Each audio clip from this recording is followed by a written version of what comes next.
खुलुमबाय नोंथांखौ बयखौबो बरायबाय दिनै जोंहा NLFB आफादनि जोनोम सान बे जोनोम सानखौ गाजा गोमजायै फालिनाय जादों आरो बेहाय जोंहा NLFBनिफ्राय गोबां बाथ्रा बुंनाय जादों दा बेनि गेजेरावनो जोंहा गुवाहाटि नोगोराव थानाय XNDB आदामोनहा माखासे बाथ्रा बुंगोन बिनि सायावबो जों फोरमायगोन नोंथांमोननो नायलांबाय थाबानो जाबाय आरो दिनै NLFB आफादनि जोनोम सानखौ फालिनाय जादों गाजा गोमजायै नैबे अदालगुरि डिस्ट्रिक्टआवबो लोगोसे क'क्राझाराव फालिनाय जादों दा बेनि सायाव नोंथांमोना गुवाहाटि नोगोरमानि XNDB जानानै माबा मोनसे बुंनो सानो नामा बिथांमोननि जोनोम साननि थाखाय जों बेखौ दा जेनेबा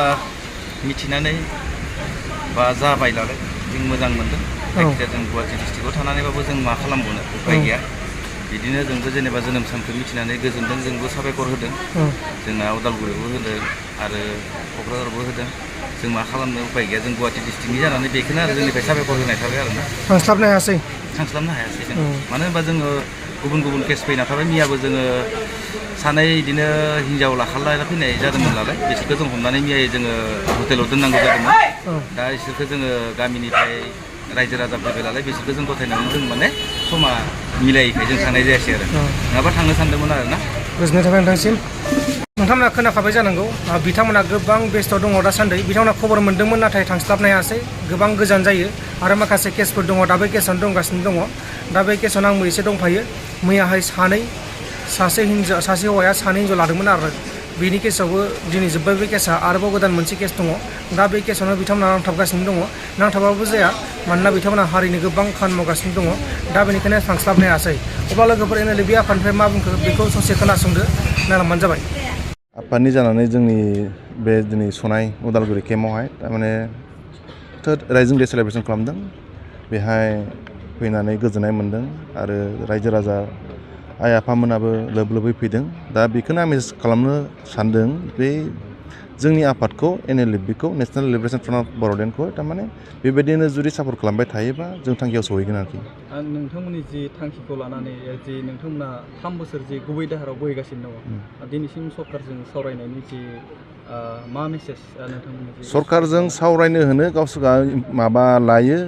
इनफरमेसन हरो जोंनिसिम खौरां फैयो नाथाय दासिमबो एक्जेक्टलि जों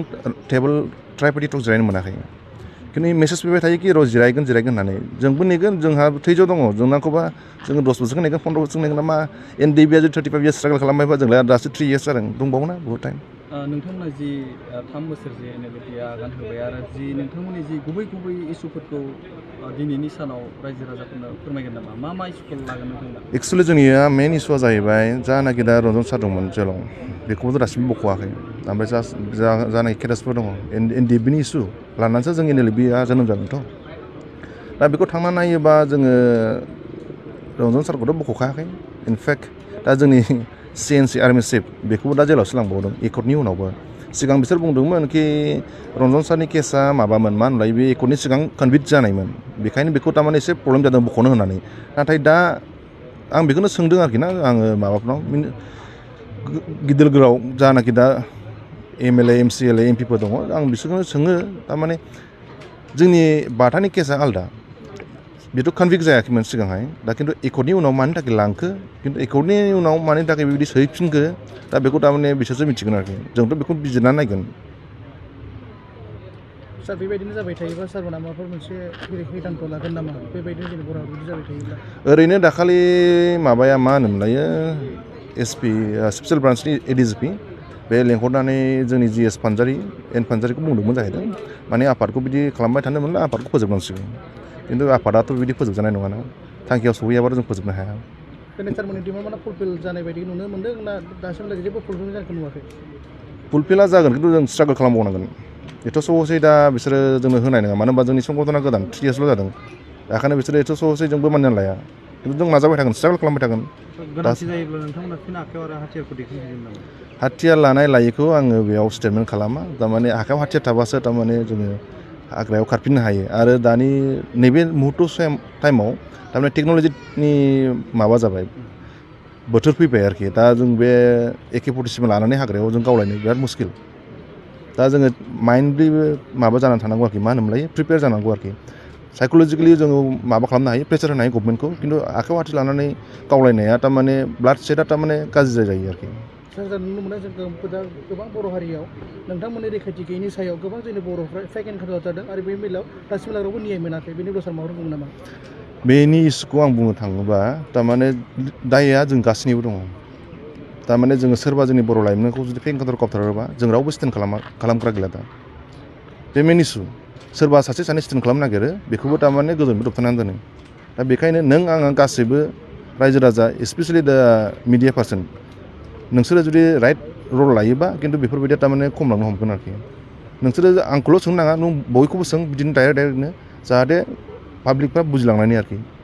जि बिटिआर रेकर्ड जानानै थांबाय बेयाव जि माखासे दफाफोरा मावफुंजादों माखासे दफाफोरा मावफुंजायाखै दा दफाफोर मावफुंनायनि बेलायाव नोंथांमोना मा बुंदों एनएलबिनि बेलायाव? बिटिआर एकर्डनि जानाखि दफाफोर मावफुंजादों बबेबा दफाया बिराद मोजाङानो दङ। बेफोर मावफुंजानायाथ' मोजाङानो खिन्थु बबेबा दफाया थारमाने दा एक्सुवेलि बे एनडिपिनि केसखौ लानानै बुङो आरोखि ना हाइनेस नन हाइनेस केसखौ लानानै बेफोरबायदि जाथावनाङामोन आरोखि दा जुदि सुख सान्थि जुदि थाजोबनो लुबैदोंमोनबा माखासे जेलाव थानानै माखासे राजा जानाय बेखौथ' नों आङाबोथ' फसायनाय नङाना। सोरबाया खस्थ'आथ' बयबो खालामदोंमोन जयैनो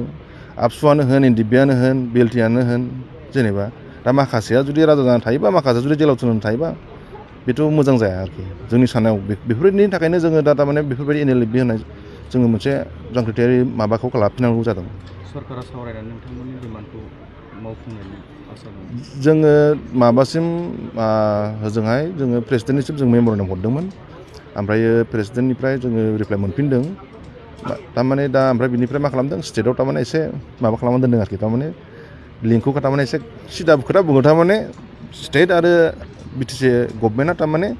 आन्दाज खालामना दोन्दों आरो बे जिनिसखौ लिंकखौ थारमाने क्लियार खालामनो हायाखै आरोखि जुदि लिंकखौ जुदि क्लियार खालामनो हाया दाहालागै ट्राइबेल टेक जासिगौमोन आरोखि। सेपारेट स्टेट बड'लेण्डआ नोंथांमोननि सेथि हाबाफारियाव दंना गैया? दङ दाथ' जोंखौ जानाबायदि खालामबायना जों फार्स्टआव सानदोंमोन थारमाने जों बेखौ लासायाव थारमाने सान्दा जानानै खालामनो सानदोंमोन खिन्थु दा कमप्रमाइस गैला जा जोंनि मानसिखौ जुदि खालामबाय थायोबा फाइनाल जाबाथ' स्टेटआनो जों नांखागोन जोंहाबाथ' माथो जिरायबावनो बेथ' गैला। सार मोनसे सोंथि खालामो सार नुनो मोन्दों आरो गोबां बिदिनो पाब्लिकफोरनि मोनसे सोंथि दिनै जोंनि बर' हारियावहाय डिभाइड एन्ड रुल जों नुनो मोनबाय थादों दिनै नोंथांमोननि बेलायावबो एनएलबि बिदि नुनो मोन्दों डिभाइड एन्ड रुल बिनि बेलायाव मा बुङो सार? बिराद मोजां जिनिस सोंदों थारमाने जिनिसा मा जायो डिभाइड एन्ड रुलआ ब्रिटिशफोरनि पिरियडनिफ्राय जाबोदों बे जोंहा फ्रेगमेन्टेसन होनो जोङो इंलिसावहाय थारमाने फिसा गावस्रा होनानै थारमाने कब्जा खालामना लायो आरोखि थिग जोंनियाबो बिदि हाबदोंमोन खिन्थु बे नङाखि जोंनिया डिभाइड जादों खिन्थु संख्रि फानलुनि थाखाय न'आव एसे दावराव जायो बे जालांगोन थिगानो जालांफिनगोन बे उनावहाय दासिमबोथ' आं उमुनि होनानै लायाखै जेखि जाया एनएलबिया मोनसेयानो दङ खिन्थु टाइम दङ आरोखि दा जोङो मोनसे प्लेटफर्मावनो फैनानै जों सावरायफिनगोन आरोखि। सोर खालामो नोंथांमोनखौ बेबायदि खावनायखौ राजखान्थि केसारखौ आं बुंनो थाङा समाव थारमाने संख्रि फानलुनि दावराव जायो बे सोरहाबा संख्रि जानो लुगैयो खम जानो लुगैयो बेयाव एसे एनैया न'खराव जारागा जोंलायखायो थिग बिदिनो जानाय थाङो। हारिनि थाखाय जि खामानि मावनो ओंखारनाय जि एनएलबिया संख्रि फानलुनि थाखाय जि खावनाय जायोब्ला बेसे गनायजाथाव नोंथांनि? संख्रि फानलुनि दावराव जानाया जाहैबाय थारमाने बे जानाय लोंनायनि दावराव नङा आरोखि। सार बेखौ सोंथि खालामनो सानो